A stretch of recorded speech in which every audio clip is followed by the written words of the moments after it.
Hey folks, back with another video. Let's dive into what stories got my attention today. As Beirut was shocked by the recent blast, Lebanese are trying to make sense of what happened. And as it is a norm, conspiracy theories start to come out. It almost seems like a human nature to construct a conspiracy theory after any major incident occurs, where there might be any kind of inconsistencies that one finds in the official narrative, that is. Now, as long as the conspiracy theorists accept that they could be wrong, then there's nothing wrong.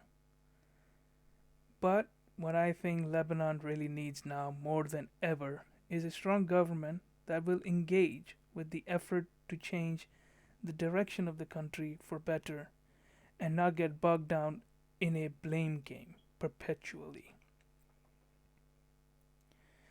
I would recommend that they hold a proper investigation into what happened and hold those who are responsible accountable. Moving on,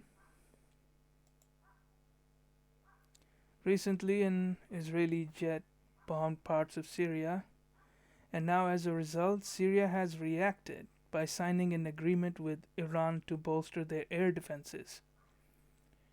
Now, Iran would also help Syria build an intelligence gathering infrastructure. Now, in my opinion, what these countries need is a leadership that addresses the domestic issue and work to reduce tensions. More war is bad for the innocents. Each of these countries need to start a diplomatic solution or else everyone will lose. Moving on, Japan is attempting to decouple from China. The Japanese government has decided to offer 87 companies subsidies of about 653 million US dollars to expand production at home and in Southeast Asia. So far, 57 companies will open more factories in Japan, while the remaining 30 will expand in Southeast Asia. Japan is also in the midst of enlisting more companies to get them to move out of China. Now, while I think that Japan is doing right, but this is this is like a slap at the wrist for China at this moment. But I think Japan will continue to push companies to leave China for another country. And in that regard, I sort of would support Japan as well. Diversify their companies into various other countries to reduce risk for any future conflict that might occur, and not just the apparently the kind of Cold War that is maybe on the horizon. Moving on, another reason to up the ante against Beijing and broadly Chinese companies. But now the Saudi Arabia as well. Western officials say that Chinese companies had helped Saudi Arabia to build a yellow cake uranium processing plant in total secrecy. Details are still emerging. Saudi energy minister denied the existence of such facility, whereas the International Atomic Energy Agency's former deputy chief, Oli Hainahan, faulted the Saudis for their lack of transparency on such matters.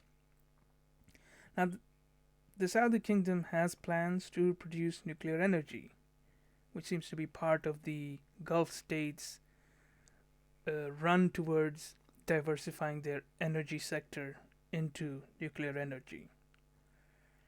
But in the case of Saudi Arabia, I think it is their secrecy that should be a cause for concern, because they are currently involved in a war with their neighboring country, Yemen, which complicates the matter.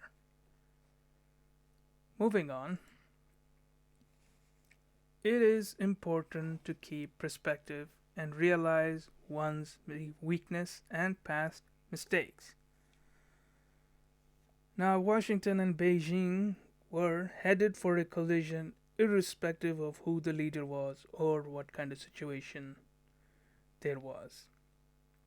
But under Xi Jinping, his administration has made the situation worse to the point that the whole world effectively wants blood. But Beijing has been awful to his own people and the world. Looking on the other side, past administrations in Washington have also made the situation worse. An important thing that I think we should never do is repeat the past mistakes of blindly trusting Beijing. I think it is time to bring back trust but verify sort of attitude vis-a-vis Beijing. That's it for this video. If you like the video, then hit that like button and hit that subscribe button for future updates. I will see you in the next video.